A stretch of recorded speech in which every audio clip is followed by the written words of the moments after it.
नंदिनी नदीच्या किनाऱ्यावर आणि महाकाय विशाल वटवृक्षाच्या शीतल छायेखाली वसलेल्या उंटवाडी येथील अतिप्राचीन श्री म्हसोबा महाराज देवस्थानाची वार्षिक यात्रा उत्सव आज मोठ्या उत्सवामध्ये यात्रा भरलेली आहे व हा उत्सव साजरा होणार आहे।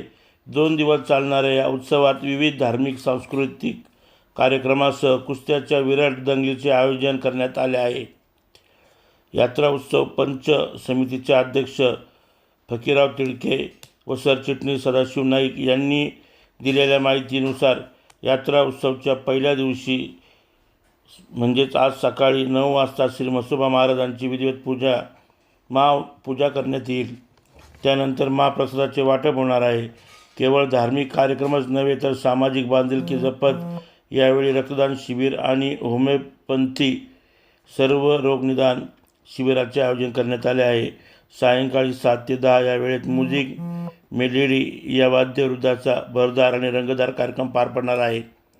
याद्वारे भाविकांना श्राव्य संगीताची मेजवानी मिळणार आहे। यात्रा उत्सवाच्या दुसऱ्या दिवशी भव्य कुस्तीची दंगल होणार असून यात नामवंत मल्ल सहभागी होणार आहेत।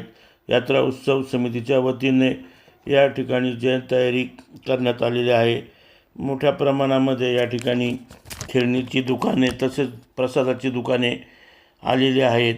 भाविक या ठिकाणी येऊन म्हसोबा देवतेचं दर्शन घेत आहेत।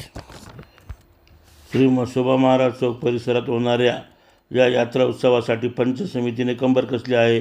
अध्यक्ष फकीरराव तिडके, उपाध्यक्ष अंबादास जगताप, सरचिटणीस सदाशिव नाईक, सहसचिव रामचंद्र तिडके, खजिनदार विलास जगताप, माजी नगरसेवक अण्णा पाटील, दत्ता पाटील आणि इतर सदस्यांच्या वतीने बोला गुरु। म्हसोबा देवता हे तिडकेंचं आद्य देवत आहे। खूप जुनं अति प्राचीन मंदिर आहे। या देवाला दरवर्षाप्रमाणे यात्रा भरत असते। म्हसोबा देवताला सर्व भाविकांची गर्दी असते। नवसाला पावणारा देव आहे। तरी सर्व भाविक येथे आनंदाने दर्शन घेता, आपला नवस बोलता आणि आपली मनोकामना म्हसोबा देवाच्या कृपेने पूर्ण होत असते।